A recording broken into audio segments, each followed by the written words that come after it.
जीवन चलाने के लिए हवा और पानी के बाद में सबसे ज़्यादा आवश्यकता भोजन की होती है। यदि यह तीनों पर्याप्त मात्रा में मिले किंतु उनका मूल स्वरूप बिगड़ जाए तो भी अनेक प्रकार की समस्याएं उत्पन्न हो सकती है। मनुष्य के भोजन को मुख्य रूप से 3 भागों में विभाजित किया गया है: ओज आहार, रोम आहार, कवल आहार। जीव को नया शरीर धारण करते समय मिलने वाला आहार ओज आहार कहलाता है। शारीरिक रोम वायुमंडल से जिस हवा, पानी, धूप आदि को ग्रहण करते हैं उसे रोम आहार कहते हैं।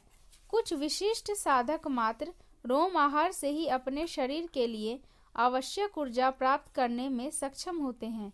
उन्हें अन्य किसी प्रकार के भोजन की आवश्यकता नहीं होती है। भारत में बहुत ऐसे साधक हुए हैं जो अनेकों महीनों तक मात्र सूर्य दर्शन से प्राप्त ऊर्जा कर बिना भोजन जी चुके हैं। मुंह से खाए जाने वाले अथवा किसी अन्य विधि द्वारा शरीर में डाले जाने वाले जैसे इंजेक्शन, ग्लूकोज आदि आहार को कवल आहार कहते हैं। आधुनिक आहार वैज्ञानिकों का सारा सोच, शोध एवं चर्चा केवल कवल आहार तक ही सीमित होता है। आहार के अनेक और भी भेद किए जा सकते हैं, जैसे प्रकृति से प्राप्त धरती पर पैदा होने वाले पदार्थों से तैयार खाद्य या अन्य प्राणियों से प्राप्त होने वाले अवयवों से बना आहार। जानते हैं मांसाहार और शाकाहार में क्या भेद होते हैं। मांसाहार क्या है? जानवरों से प्राप्त आहार को पुनः 2 भागों में विभाजित किया जा सकता है। प्रथम, गाय, भैंस, ऊंट, बकरी आदि से प्राप्त दूध शाकाहार की श्रेणी में आता है।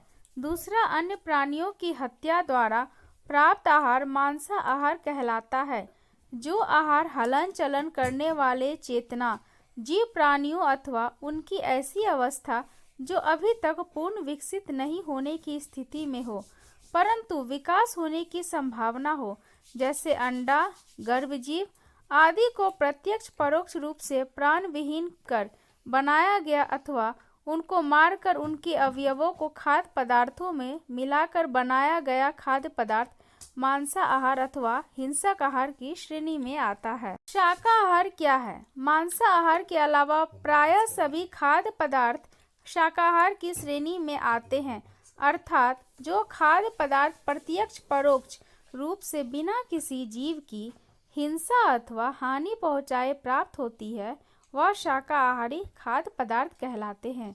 शाकाहार को पुनः मुख्य रूप से 3 भागों में विभाजित किया जा सकता है: उत्तम शाकाहार, मध्यम शाकाहार, जघन्य शाकाहार। उत्तम शाकाहार धान, दाल, सूखे मेवे, पेड़ के ऊपर से स्वतः ही पक कर गिरे हुए फल आदि उत्तम शाकाहार की श्रेणी में आते हैं। मध्यम शाकाहार आधे पके हुए फल, बीज रूप में रहने वाले धान, हरी सब्जियां, फल, दूध एवं उनसे बने पदार्थ मध्यम शाकाहार की श्रेणी में आते हैं। जघन्य शाकाहार प्याज, आलू आदि जमी कंद जिनकी उत्पत्ति जमीन में होने से उनमें अनंत कायिक जीवों का अस्तित्व होने से जघन्य शाकाहार की श्रेणी में आते हैं। जैन साधक और अहिंसक व्यक्ति इसी कारण यथासंभव ऐसे पदार्थों का त्याग करते हैं। अभक्ष्य आहार क्या है? हमारे शास्त्रों में 5 प्रकार के आहार मानव के लिए अभक्ष्य बतलाए गए हैं। वे इस प्रकार हैं: त्रस धातक, हलन चलन करने वाले 2 से 5 इंद्रियां वाले जीवों की प्रत्यक्ष या परोक्ष हिंसा से उपलब्ध आहार जैसे मछली, अंडे, कुछ दवाइयाँ, मांसाहार आदि। बहुघात मूलक, जिसमें बहुत से एक केंद्रीय जीवों की हत्या होती है, जैसे प्याज, लहसुन, जमी कंद आदि। नशाकारक, जो नशा उत्पन्न करते हैं, जैसे शराब, तंबाकू, गुटखा, पान, हेरोइन आदि। अनुपसेव्य, जो सभी पुरुषों के द्वारा खाने योग्य नहीं होता, जैसे मल मूत्र, लाल का फूल एवं अन्य प्रकार के शरीर से विसर्जित होने वाले विकार, घास फूस आदि जानवरों के खाद्य पदार्थ। अनिष्टकारी, जो शरीर के लिए अनुकूल ना हो, जैसे मधुमेह के रोगियों के लिए शक्कर, हृदय के रोगियों के लिए नमक, सड़े गले गंदे पदार्थ आदि का प्रयोग। हमारे ऋषि मुनियों ने आहार के आधार पर पशु और मानव में स्पष्ट भेद किया है।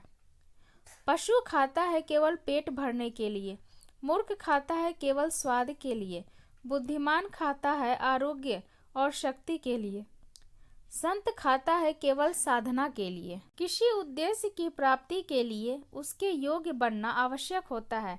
कच्चे घड़े में यदि अमृत भर दिया जाए तो घड़ा और अमृत दोनों ही नष्ट हो जाएंगे।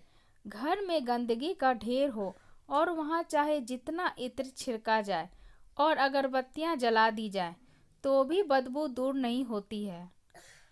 ठीक उसी प्रकार जब शरीर, मन और आत्मा में विकार बनने वाले आहार से न बचा जाता है तब तक दीर्घकालीन पूर्ण स्वास्थ्य की प्राप्ति नहीं हो सकती है। अतः जो आहार मानव में मानवीय गुणों की अभिवृद्धि में सहायक होता है, वही आहार मानव के लिए सर्वश्रेष्ठ आहार होता है।